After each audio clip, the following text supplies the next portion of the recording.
Non, je rigole, on est premier. Ça, c'est ce que vous vouliez. Vous attendiez que je vienne et que je chouine. 1-1 à domicile face au Betis. Clairement, le meilleur Real qu'on ait affronté cette saison. Le Real Betis. Je vais pas vous mentir, je suis deg. Je suis dégoûté. Maintenant, si vous avez vu le match comme moi, vous voyez que le Betis, c'est pas des petits, c'est une équipe très chiante. Ils ont posé des problèmes au Real, ils nous ont posé des problèmes aller-retour. C'était compliqué. Il y avait la place, on aurait dû prendre les 3 points, on aurait dû repartir avec 6 points d'avance sur le deuxième qu'est le Real. Malheureusement, aujourd'hui, c'est pas possible. Un mauvais Lewandowski, c'est tout, je crois. Je rigole. Ou pas. Non, sincèrement, je vous dis la vérité, là, je suis mitigé. Parce qu'en vrai, je suis content. Voilà le classement. Barça premier, 4 points d'avance sur le Real. Et 10 points d'avance sur l'Atlético qui ont encore un match de retard. C'est bien, mais ça reste frustrant quand on sait qu'il reste un Classico, que la saison est loin d'être finie, qu'en Liga tout peut arriver et qu'il y avait potentiellement la possibilité de repartir avec 6 points. Lamine Yamal qui nous sort un match de malade. Malheureusement, il n'est pas récompensé. J'ai pas trop compris le coaching d'Hansi Flick. Mais allez, le Real a perdu aujourd'hui. On est toujours premier de Liga. On repart pas avec 0 points non plus. Voyons le verre à moitié plein. De toute façon, ils seront jamais premiers. Et c'est tout ce qui compte. Donc tout ça pour le point de départ. On s'était fait à l'idée les Barcelonais. On pensait que le championnat était perdu aujourd'hui. Pour qu'au final vous nous sortez ça ce soir. Ce qui veut dire qu'en cas de victoire au Classico chez vous, il y aura uniquement un point qui nous séparera. Le problème c'est que j'ai pas regardé le match. Je pouvais pas vous faire une analyse sur ça. Mais tout ce que je sais, c'est que vous avez fait peut-être la pire erreur qu'il ne fallait pas faire. Toute cette saison, on s'est laissé passer devant entre nous. Par moments, c'était vous qui aviez des 10 points d'écart. Par moments, c'était nous. Mais là, les gars, c'était pas ce moment qu'il fallait le faire. Pas après le cadeau qu'on vous a fait ce soir. C'était l'opportunité qu'il fallait saisir. Tous les Madrilènes, ils y croyaient plus. On avait fait le deuil déjà du championnat. Mais au final, vous rendez plus cette fin de saison excitante qu'autre chose. On vous remercie pour ça, les frères. Moi qui allais pleurer ce soir, je me préparais déjà à faire ma vidéo. En train de pleurer, en train de dire c'était sûr, c'était évident, ça allait arriver. Au final, on peut encore tout jouer sur le Classico.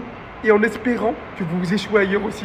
Vraiment, merci pour ce spectacle, le championnat cette saison. Merci le Barça, merci l'Atlético Madrid, merci le Real. Pour le coup là, je vais bien dormir ce soir. Non, franchement, je vais bien dormir. Oh non, le championnat n'est pas terminé. Vous voyez des Barcelonais qui disaient déjà c'est terminé, on est champion. Non, non, non, non. À part ça, viens tout de suite sur Twitch, on va débrief le match. Et si tu peux follow mon compte clip en même temps, ce serait parfait.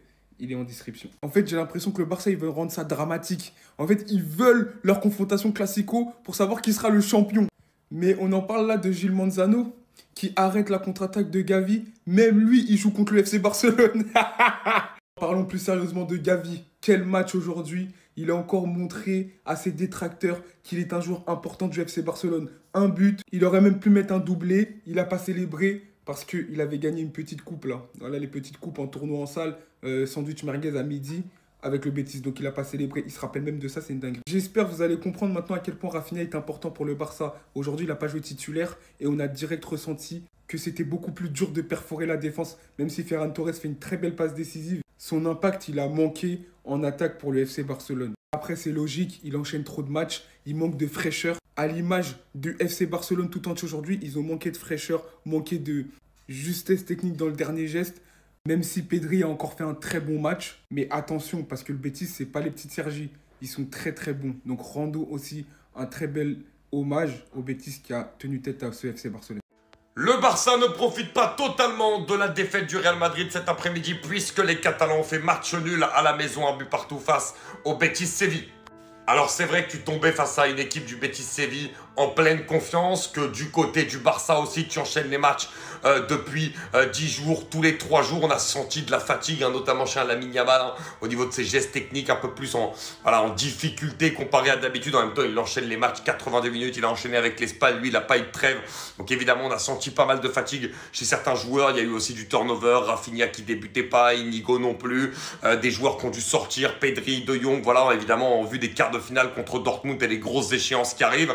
Malgré tout, ça fait quand même un point de prix, un point de plus que le Real, qui n'en a pas pris cet après-midi. Mais c'est vrai qu'en fait, j'ai trouvé quand même que le Barça avait maîtrisé son match, donc pas d'inquiétude pour moi sur le jeu collectif du Barça. Le Barça a vraiment maîtrisé son match. Le Betis n'a eu que 2 occasions, dont une qui a fait but.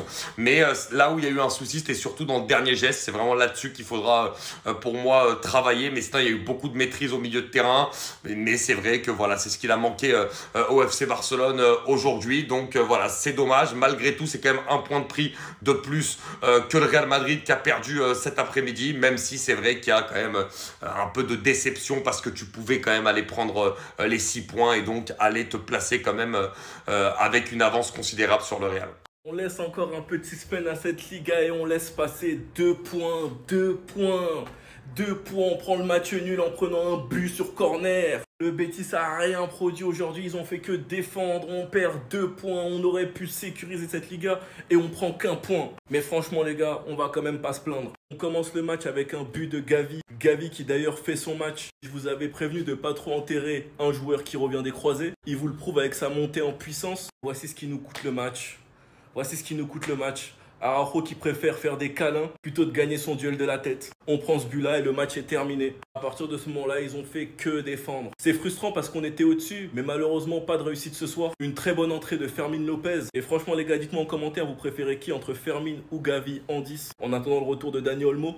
Franchement les gars, c'est cruel parce que j'attendais la fin de la soirée pour pouvoir les terminer. Mais la session van est reportée à plus tard parce qu'on n'a pas pu profiter des 3 points les gars. Je suis dégoûté. Sinon vous les gars, vous en pensez quoi? Ramenez-vous sur cette personne, on s'ennuie. Match nul frustrant.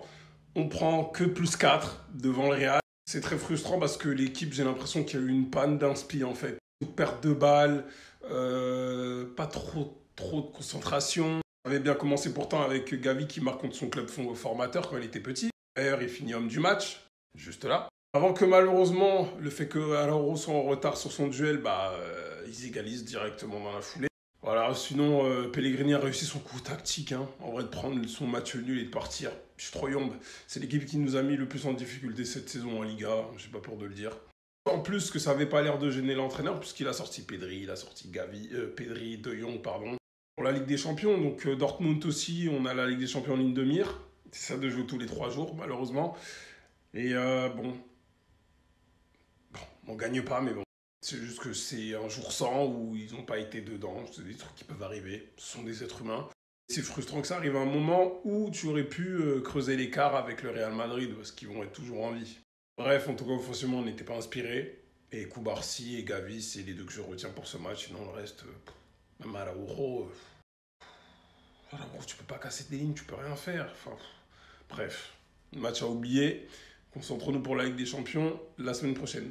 En vrai les gars, peu importe, même si on aurait pu creuser l'écart, 1 point, ça reste 1 point. C'est mieux que rien, je vous mens pas. Le Barça reste toujours invaincu en 2025. Et quand tu regardes les prochains déplacements, le Betis en Liga était le plus gros adversaire du mois. On affronte Dortmund la semaine prochaine à domicile en Ligue des Champions. On affronte ensuite les Leganés chez eux. Puis on affronte Dortmund chez eux. Le Celta chez nous et Mallorca chez nous. Après, il y a la finale de Copa contre Madrid. Ensuite, on affronte Valladolid chez eux, le Real chez nous, Espanyol chez eux, Villarreal chez nous et Bilbao chez eux. Et du côté du Real, ça va être un mois très compliqué. Arsenal chez eux, Alavés chez eux. Alavés, ils sont chiants à jouer. Puis ils affrontent Arsenal au Bernabéu. Ils affrontent Bilbao au Bernabéu. Bilbao, ça va être un gros match. Puis ensuite, Retafe chez eux. L'enchaînement Alavés, Arsenal, Bilbao, Retafe, plus la finale de la Copa, c'est immonde. Puis ensuite, le Celta au Bernabéu. Ils affrontent le Barça, mais à l'extérieur. Mallorca au Bernabéu. Séville à l'extérieur. Puis la Sociedad au Bernabéu. Un peu dégoûté de ne pas avoir 6 points d'avance. Mais 1 point, c'est mieux que rien. Enfin bref, sinon vous les gars, vous en pensez quoi? Ramenez-vous sur Snap Insta, on s'ennuie. Écoutez bien, parce que ça me prenait pour un fou. Parce que je vous rappelle le classement, c'est super serré. 63 points pour le Real, 66 pour le Barça. Le Barça fera le nul. Je vous avais dit, le Barça fera le nul. Mais ce que j'avais pas prévu, c'est qu'on soit des tocards en fait. Maintenant, vous vous excitez hein, quand j'ai des mauvaises visions. Mais quand mes visions, elles sont correctes, respectez s'il vous plaît. Respectez l'ancien que je suis. Parce que vous me traitez de fou. Vous me traitez de fou quand je vous dis que le Betis, c'est une équipe dure à jouer. Soi-disant, oh, mais on leur a mis 4-1. Le Betis est dans la forme de sa vie. Suivez le football, allumez vos télés. Quand je vous dis quelque chose, oui, le Barça est une équipe exceptionnelle et je suis le premier à vous le dire. Mais quand je vous dis le Betis est une équipe dure à jouer, venez pas me dire « Ouais, mais tu fais juste l'ancien ». Parce que ça, j'ai eu des commentaires. Les gens qui rigolent de la vision, c'est rien. Mais les gens qui critiquent mes connaissances footballistiques, ça, j'accepte pas. Et aujourd'hui, je suis bien content qu'il y a eu nul. Parce qu'il y en a beaucoup qui jasaient, comme quoi le Barça, on dirait, ils sont invincibles. Vous pouvez perdre des matchs, c'est possible. Vous en perdez peu parce que vous êtes très fort, mais vous pouvez perdre des matchs et vous pouvez faire des contre-performances. Donc, calma, calma, s'il vous plaît.